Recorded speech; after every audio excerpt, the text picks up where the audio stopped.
So we're out here at Mandalay Bay. We're getting ready for UFC 109, and my buddy Mike Swick is here with us. Yeah. Good to be here. Good to be here. Yeah. Are we all good? Yeah, we're good. We're good, man. We're good. Right. I want to give a little background.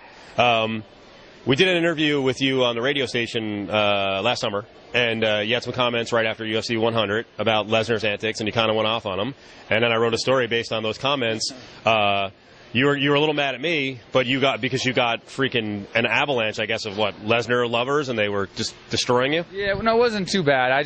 It wasn't so much that people were as upset with me as the fact that I didn't want people thinking I was like sitting around just complaining about someone, you know. It was a small part of the interview, and I gave my bit, just like I would say to my friend or something else like that, and, my take on it, and then it kind of looked like I was out to just attack him or something, and that wasn't really the case. I mean, it was my true feelings, and I stand behind him. I just didn't want people thinking I was sitting around just trying to attack fighters, because I would never do that, but no biggie. All right.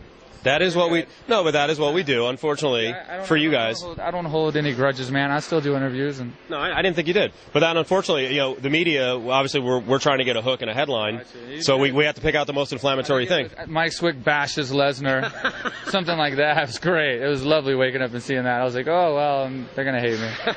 They're going to hate me. Hey, join the club on the internet, right? Yeah. You created a monster, though, with someone else in the MMA, because that guy will trash talk. Who is that? You unleashed Mr. Hardy on the world, officially. Oh, yeah. What do you think of him since the fight?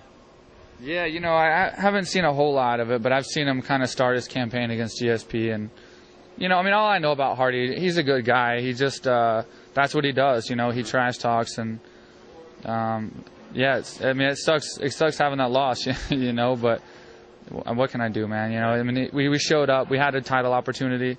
I blew it. He came out, he did his job, so hats off to him. But, yeah, I'm sure it's going to be interesting before this fight happens with GSP. Oh, yeah. We've had this ongoing conversation on the web about the AKA guys. Mm-hmm. I understand, the reasons you guys don't want to fight each other, but I do want to get your reaction to this. The fact that you won't fight each other and put yourself in that position for the title shot, do you think it has cost you? Because you guys have fought guys of lesser reputation. And, in the case of Fitch, he almost lost to Pierce late. Obviously, you got derailed. It derailed Koss a little bit. So how do you kind of mesh that? I know you don't want to fight each other, but then you're actually helping guys make their names if they can beat you.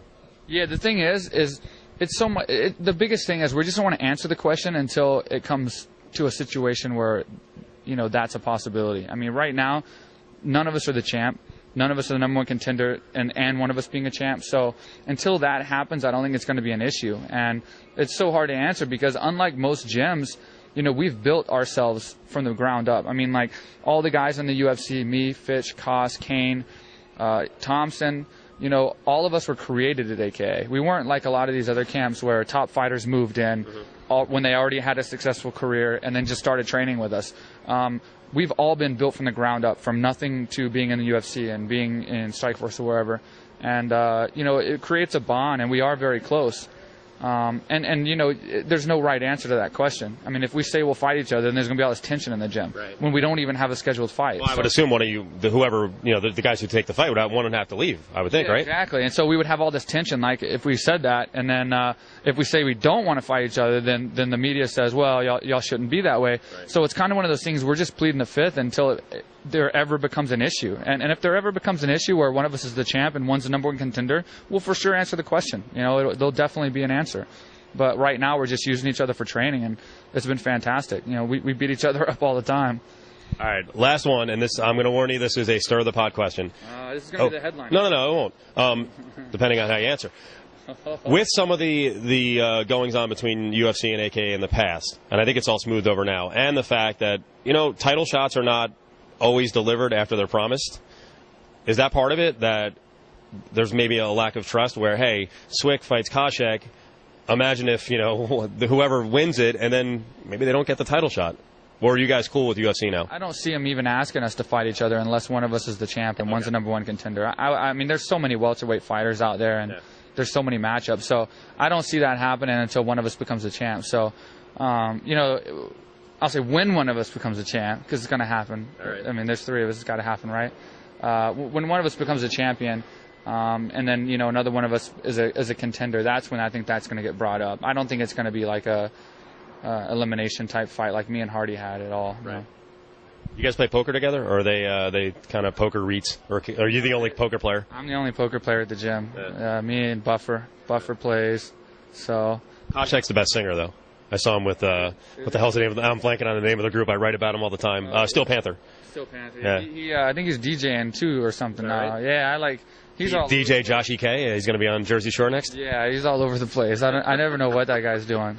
Sometimes I read his Twitter and I'm just shocked. And I spend more time with that guy than most people. And yeah, he's always into something. So it's interesting. He's interesting, and I can't wait for this fight with Daly. Just the banter, the pre-fight banter. They couldn't have picked two greater personalities to clash. So I can't wait for that.